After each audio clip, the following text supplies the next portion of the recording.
Good morning and welcome to Fox 29's News Now. I'm Carrie McGuire. Here's a live look over the Benjamin Franklin Parkway here in Philadelphia, where it is quite foggy. Down to some news today. In Lehigh County, a fire continues to burn now for more than 12 hours. It's been a struggle for firefighters to try to knock it out, as crews from all over had to be brought in to help. Fox 29's Lauren Johnson is live at the scene.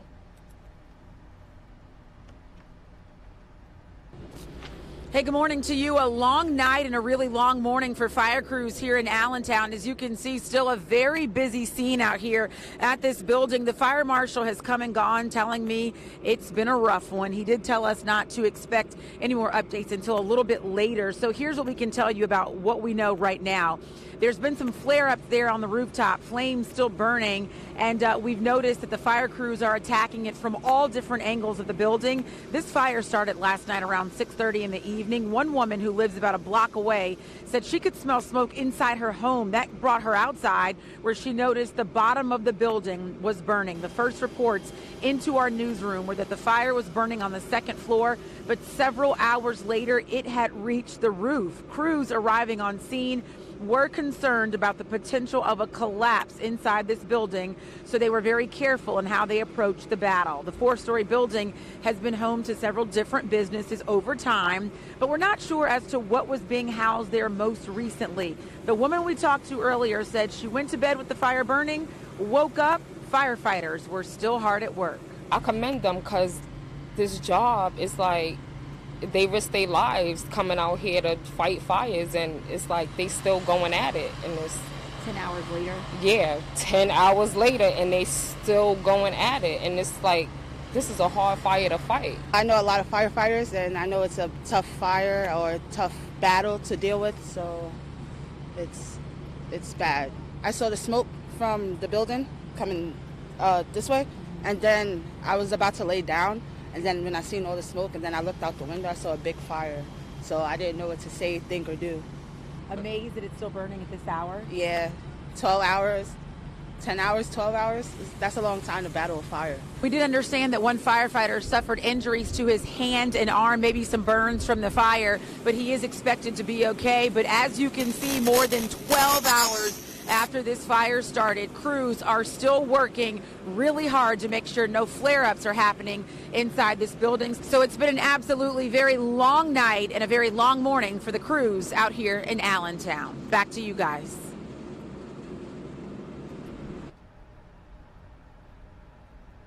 And again, we thank those firefighters for being out there all night. That's quite a long night. Fox 29 will be updating you on this story, checking in with the building to make sure a collapse, in fact, does not happen. Well, if you haven't been to the Navy Yard lately, you're missing out, because there's a building there that appears to have octopus tentacles growing out of it. Jenny Joyce is live there right now to take a look at this strange scene. If you guys are looking for something to do on a fall weekend, getting in the spirit of Halloween, how about come down here to the Navy Yard? We have something semi-Halloween related. How about spooky tentacles that are protruding out of this building here? Jen Trend, you're with the Navy Yard. Jen, what exactly is this? This is the largest inflatable tentacle installation the world has ever seen here at 13th and Flagship in the Navy Yard. It was put on by a group of local artists, curators, and organizers called Group X, and this is just the beginning of some cool public art. When you look at this, what do you see in terms of art? What does it say to you? You just think it's fun. It's just so much fun. You guys were actually able to pick this piece of art out of several that were sent to you, correct? And you thought this was just going to be a fun addition to the Navy Yard. Yeah, it just gives people a reason to come explore and discover what the Navy Yard has to offer, and gives people a reason to come check it out. How long will this installation be here? Today's the opening day, and it'll be up for 6 weeks. And anybody can come? The public is welcome to just walk through the Navy Yard and check it out? Yeah, the Navy Yard is open to the public. Visitors can download our walking tour and visitor's guide from our website. Check out some of the restaurants, the parks, and the waterfront in addition to this art installation. There is so much to do here, and a lot of people I feel like don't realize that. And also, we know people are always looking for things to post on social media. This is a great backdrop for an Instagram post if you're interested. So you can find all of the information again on the Navy Yard's website. NavyYard.org. NavyYard.org. You can also link up on our website, fox29.com. We'll send it back to you guys. That definitely would make quite a great Instagram post. So if you can, check it out in the 6 weeks that it'll be there at the Navy Yard. Over to Kavanaugh. After 3 long months of controversy, Supreme Court Justice Brett Kavanaugh settles into his new job this week. Fox News correspondent Griff Jenkins reports from Washington, D.C. with the latest.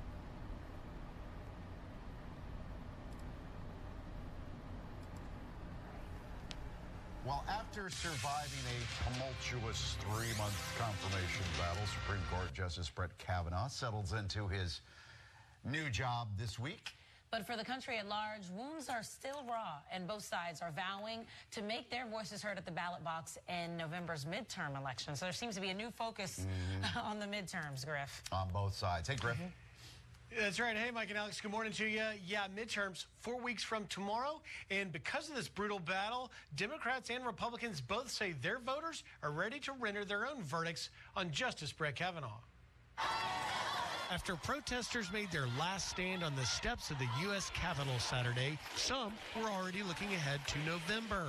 After it all died down, a quiet swearing-in ceremony took place for the Supreme Court's newest justice. But tonight at the White House, President Trump will stage a much more public ceremony, and both sides agree it will lay out the stakes for next month's midterms. Our base is completely energized right now, and the Kavanaugh hearings has just highlighted how important this election is for them. I'm focused like a laser beam on the elections because all these angry people out there, they know that it is the people who are sitting in the Senate that they've elected who are making these decisions, and they're going to go to the polls and they're going to vote differently. Minority Leader Nancy Pelosi sent a letter to fellow Democrats imploring them. "We must not agonize, we must organize," she wrote. "People must vote." And analysts say it looks like they will, with more than 4 out of 5 registered voters calling the midterms very important, according to one recent poll. Republican intensity has come to meet Democrats, but not because Democrats went down. Everybody's up. All the numbers are up. The intensity is huge. Whether that intensity on display for weeks in Washington translates into midterm votes remains to be seen, but the Senate's top Republican likes his chances. So as unpleasant as it's been worth it. They made a tactical mistake that really helped me unify my conference and turn on the Republican base going into the election. Maybe I ought to say thank you. Well, you know, a lot of people say they're going to vote, and then they don't, you know.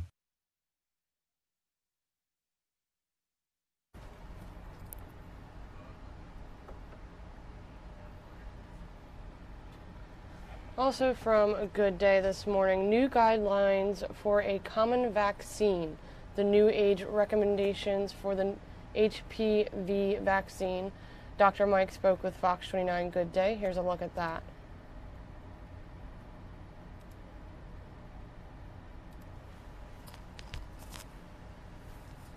New information. I used to think the HPV vaccine was given to like children like 8, 9 years old up to about 27. But that is changing. So the FDA has approved the HPV vaccine for people ages 27 to 45 now. Okay. The Gardasil vaccine used to only be available, like Mike said, for people age 9 to 26. Dr. Mike, what's the change? Why is this? Well, it's first of all, do you mind telling us what that what the virus is? Well, human papillomavirus, and it's very common. In fact, I would use the term ubiquitous, meaning it's everywhere. Just about everyone has had exposure if they are sexually active. So the real home run here is that if we can prevent people from getting the cancers associated with HPV, we will save thousands and thousands of lives. And that's why these new recommendations based on data have shown that even later on in life, getting this vaccine, which, by the way, has been estimated to be 90% effective, is the way to go. It's really something that can save lives, not only in women with cervical cancer and other cancers, but men, because I'm seeing an epidemic of throat cancer in older men now, HPV related. And that would come from oral sex? Yes. Okay. Okay. So why was it before, not for these ages? Why was it just for 9 to 26? Remember, in God we trust and everyone else show me the data. Right. That's the line. So you need data. You need proof. And so they have looked at studies now showing that even later in life, these vaccines are protective. Remember, the key here is, and has always been, to try to get that to people before they become sexually active. But even if they have been sexually active, they can still get other viruses that are different types of HPV. Simple question. If somebody has it at age 10, let's say, do you have to have a booster later on? Well, right now, no. We've looked at studies going out 10 years, and immunity still is present. Okay. And one other thing, my son Nicholas, my daughter Amy, my son's 10. When he's 11, he's getting it. My daughter's going to get it. Okay. Yep. Oh, what is going on? Now, this is just in Minnesota so far, but a rare form of polio, I guess, has been affected, I think, 6 kids now. What is this? Well, polio went away, and my suspicion is that viruses mutate. They all want to survive, and even if these kids, now I don't know whether they were vaccinated for polio or not. Look, his hand is now paralyzed. Right. Temporarily, maybe. Right. Well, let's hope. There are ways to get paralysis like this, and we have to see, were they immunized? If they were, maybe this is a different mutation of the virus. But polio, we got rid of it, what, in the 50s, 60s? Through vaccination. Through vaccination. You Long lines of people getting their polio shots. Right. Okay. You got to do that. You've got to do it. Thank you, Dr. Mike. Thank you. I love you both.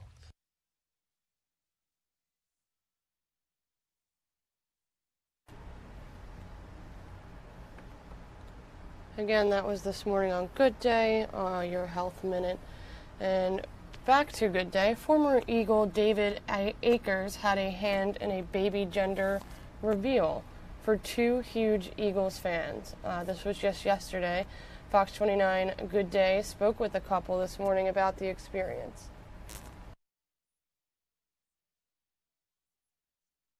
We've already told you 16 times about this gender reveal that happened in the parking lot at the Link yesterday. So these 2, they're huge Eagles fans, and they're from Chester County, and they decided to find out whether having a boy or a girl have their gender reveal outside of the Link. All right. And they got some help from Eagles great David Akers. Kick it. Ladies and gentlemen, on the count of 3, we're going to go 3, 2, 1, and then your booty. You ready? I need your help. 3, 2, 1. It's a boy. It's a boy. So this is at the iHeartRadio pregame yesterday at Xfinity. So the couple, David and Lauren Purse, are from Oxford, and they're here. Congratulations on the boy. Thank you. Before we explain any of this, let's get to the mind-blowing part of the story. He's so excited about this part. All right. Why don't you say, Lauren, what happened on the first day of your lives? So we not only have the same birthday, we were also born the same year in the same hospital. You 2 were in swaddling clothes in the hospital at the same time. That's right. Yes. Yep. Now, which one is you and which one, Lauren, which one's? I'm on the left. Okay. Oh, my gosh, and look at Dave on the You right. kind of look alike. But your parents don't know each other. No. Correct, yes. They never met each other. So how many years later do you come together and meet for the first time? By the way, that's the hospital you were born in. Yes. Yep. Okay. That's it. 20 years later. And I think the funny thing is our kid who's coming this February, which our birthday is February 6th, the due date is the 18th. Of Feb? Of February. Yeah. Her family typically delivers early. Come on. It's going to be at Chester County Hospital. So what if it's on the same day? In the same place. It's possible. Busy It's household very on possible. that day. Are you freaked out that you were born on the same day in the same hospital, or do you find it special? Well, Special. I kind of knew It's cause for a about the longer whole birthday celebration. thing because So she's best friends with my cousin, and knowing that she had the same birthday, I kind of always bug my cousin, hey, can you set me up with a girl with the same birthday as me? And it took some years, but but eventually it actually worked out perfectly. Okay. Yeah. They were meant to be together. Look at the beautiful wedding Good photos. Lord. So let's get back to yesterday in the link parking lot. Is this the egg that David? That is the egg. May I touch? Go for it. Okay. So it's just a plastic egg. Yes. That's a football shape, of course. And inside is the blue residue that's left. How did you get Akers to do this? And why are you such a fan of a kicker? I love Akers. He's just an awesome, humble guy. Clutch. And he's absolutely a clutch kicker. I mean, he was great. He's the all-time leading scorer for the Eagles. And mentioned there's one day you told me about just now, that the reason why you love him. Oh, I mean, there's one day that sticks out. September 25th, 2005, Oakland Raiders game. Tears his hamstring, still goes out, makes a game-winning field goal. I mean, he's just an awesome, awesome player, kicker, guy. We were super humble to have him do this. It actually started with a bet. We had the football. Lauren wanted me to kick it. I said, why don't it be cooler if I asked David Akers? No way. And was she like, yeah, right? She's That's like, exactly what I said. There's no chance. So, what was the bet? Well, if it's a girl, and I got David Akers to do it, she got to name it. Okay. So I got David Akers to do it, and it's a boy. So I just kind of keep winning. And so you get to name the baby then. And you chose the name Akey? No. You chose the name Dave. No, actually, our dog's name is Akers. Oh, Of course it is. Yeah, but no, it's going to be named David, which David Akers was super excited about, but it's actually named after my grandfather, Oh. who I'm named after. So it all works. So yeah, it's his 90th birthday next week, so it's kind of like his birthday present. Oh, that's special. Now, wait, but how did you get David? Did you send him a message on Facebook? Like, how did you get... So I was at an appearance for the NFL kickoff, and I handed him a letter and said, hey, can you do this for us? And he sent me an email back. He sent it to the wrong email, so I didn't get it, saying yes. 2 weeks later, we went to Xfinity Live, where he was doing the appearance with Sean Brace from Sean here. And we just kind of made everything happen. He was super excited. So it was kind of a surprise then. If you never got the email... I never got the email. So you just showed up to Xfinity like, hey, we'll just do this on our own? We were going to go there. He was going to be there, so we just went. We had tickets to that game. So it wasn't even planned, really. This all came together yesterday in a parking lot. No, so this was planned weeks ago. I mean, okay, so they found out, and somehow you guys were able to connect. Okay, the bet was about a month and a half ago, and it's kind of slowly been coming together. What's the child's middle name? Lear. Oh, okay. Lear. It's Not a family Akers. name. Now, do you also share this, super fan obsession with David Akers? Or? Not to that extreme, but yes.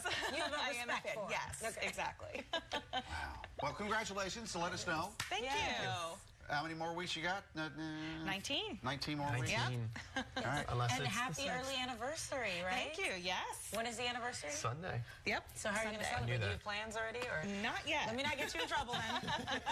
Just watch Red Zone or Fox. Yeah. Watch football. Let her No, relax. it's on Thursday. The game's on Thursday. No, well, on Sunday, there's football. Oh, other games, yes. Just real quickly, why wouldn't you have a David Akers jersey on? Oh, that's a good question. Isn't that a Macklin? This is a Macklin. I wanted to wear my Akers jersey today, but there's a giant hole ironed into it from college. I don't know what I was thinking, but yeah, it's even signed by him, so I can't wash it. So listen, for your sake, I'm not going to wear it. Dave, we can handle a hole on this show. Do you normally wear it with the hole? He wore it yesterday. I did, yeah. Well, the thing is, I used to wear it all the time, and then once he signed it, I had to stop washing it, so I try not to wear it as often Or just as don't possible. sweat when you're in it? It sounds sexy. That's wonderful. Thank you both.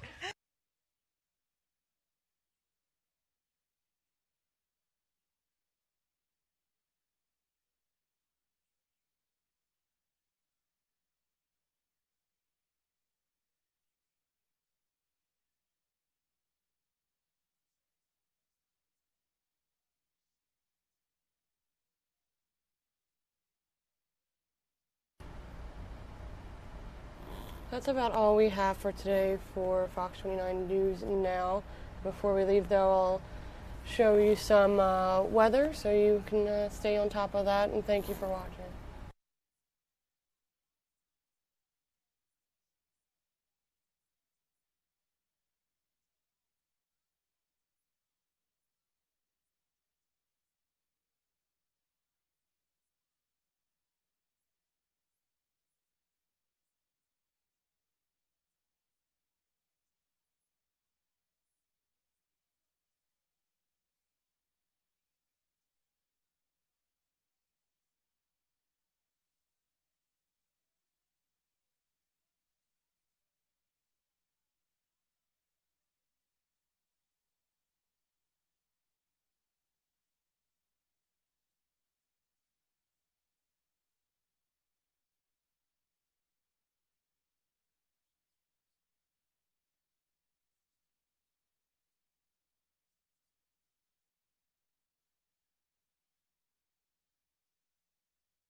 Okay, here is a live look. It looks like Trump is departing for Florida. He is scheduled to speak to the International Association of Police Chiefs at the Orange County Convention Center in Orlando, Florida. So this is a live look of his departure.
Okay, and this just in, it looks like Michael has just been categorized a hurricane. It's a Category 1 with maximum sustained winds of 75 miles per hour, according to the National Hurricane Center.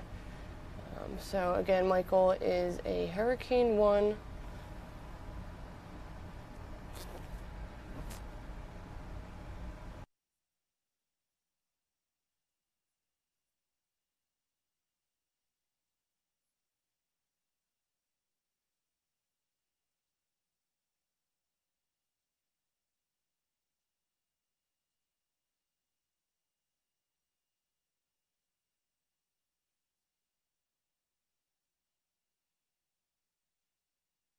Michael is also expected to gain more strength, so we'll definitely keep an eye on this throughout the week.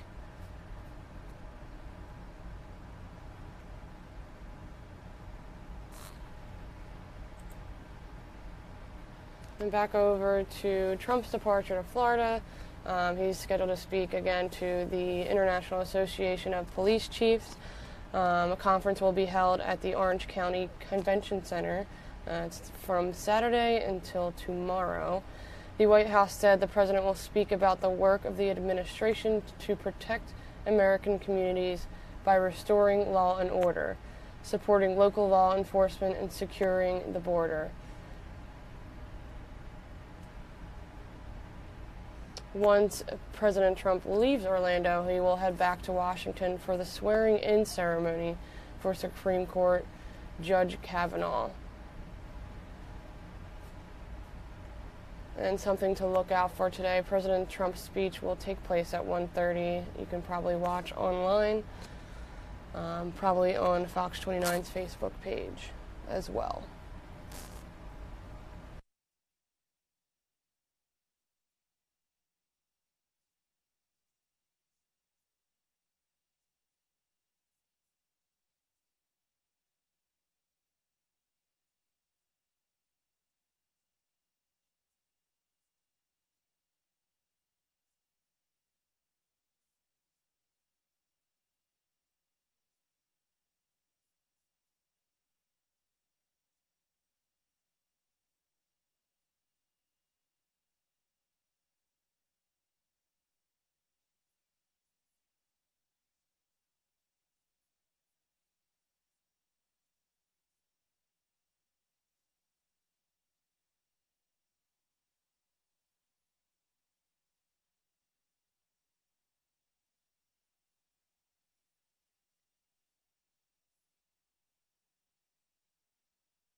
Okay, and just some key facts from now that hurricane, that Michael has been categorized a hurricane. Michael is forecast to be a dangerous major hurricane when it reaches the northeastern Gulf Coast on Wednesday, and life-threatening storm surge is possible along portions of the Florida Gulf Coast, regardless of the storm's exact track or intensity.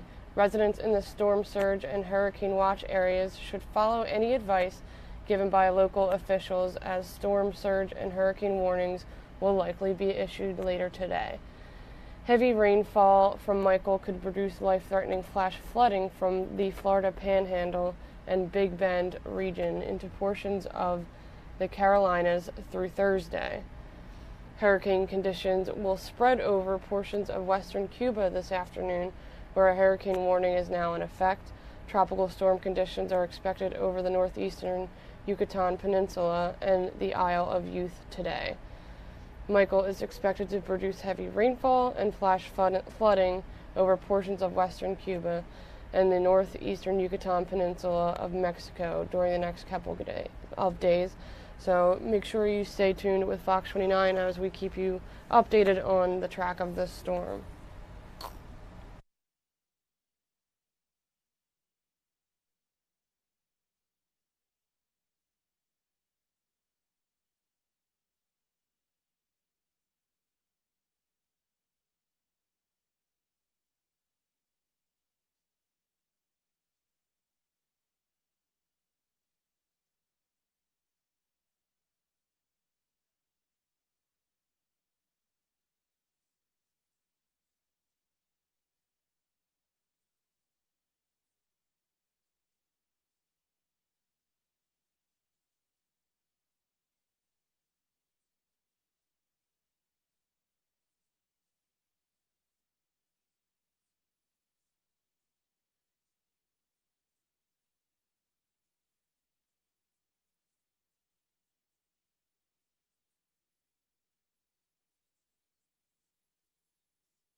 Well, we're going to be talking. We'll be talking on the plane.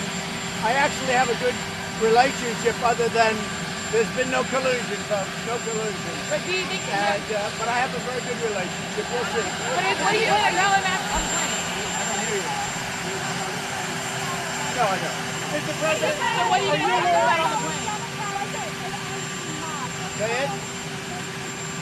I thought the way they behaved was absolutely atrocious. I've never seen anything like it. from the leaks of important documents to the statements they made, to watching a Blumenthal who was a fraudster when it came to Vietnam and what he did was horrible. I thought that the way they conducted themselves, the way they dealt with a high-level, brilliant, going to be a great justice of the Supreme Court, the way they really tortured him and his family, I thought it was a disgrace. I thought it was one of the most disgraceful performances I've ever seen. Some Democrats are talking about initiating investigations, potential impeachment proceedings against Justice Kavanaugh if they win the House in November. What do you say? So I've been hearing that now they're thinking about impeaching a brilliant jurist, a man that did nothing wrong, a man that was caught up in a hoax that was set up by the Democrats, using the Democrats' lawyers, and now they want to impeach him.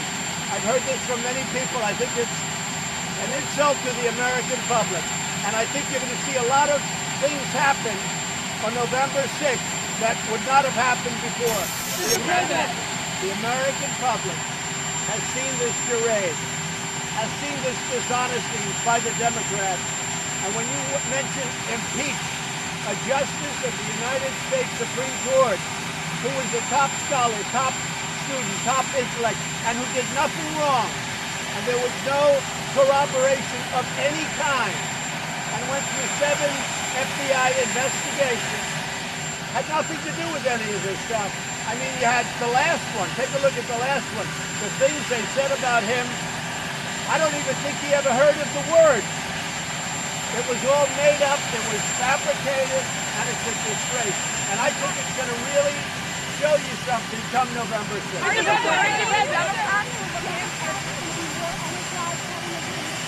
I don't hear you. What?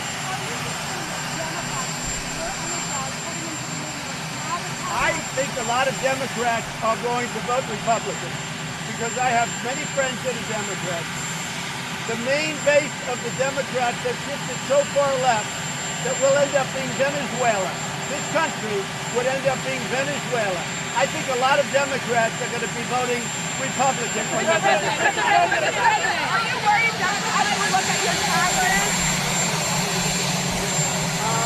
Very well documented. Very well documented. Are you worried that Democrats... Documented for many years. Very well. All public documents. Are you worried that Democrats... Say it. I don't know. Are you worried that Democrats... Are you worried that Democrats...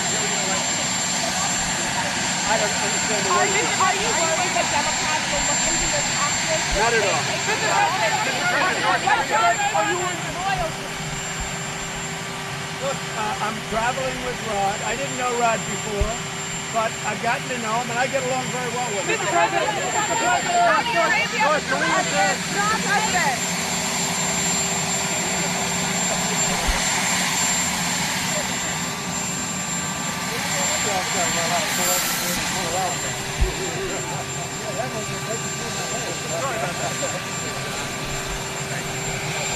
Not the pitch of your voice changed.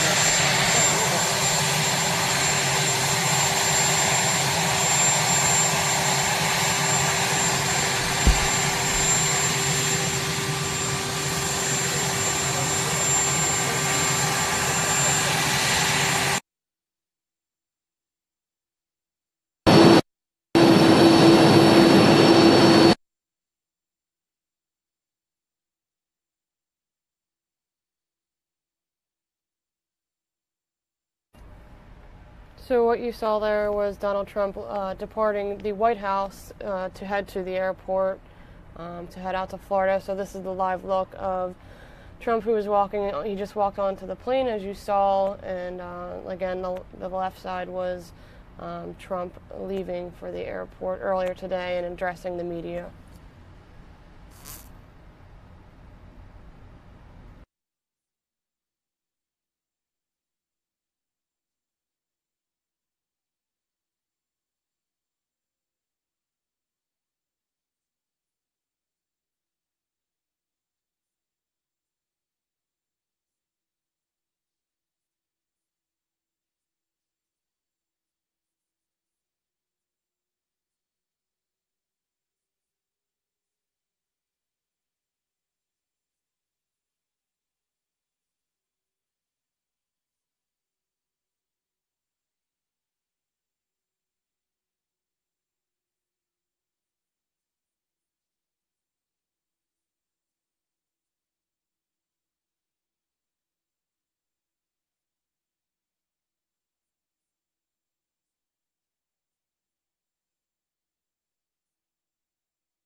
And if you're just joining us, Storm Michael is now a Category 1 hurricane. We're keeping track of that. Here is a look of its track and where it should be heading as it goes along the Florida Gulf Coast.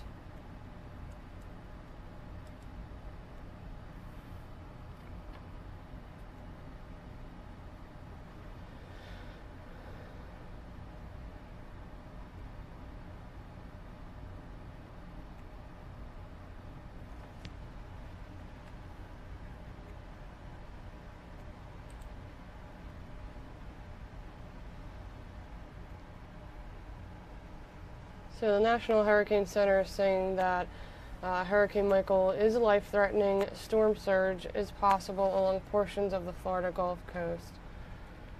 Heavy rainfall is expected along the Panhandle and the Yucatan Peninsula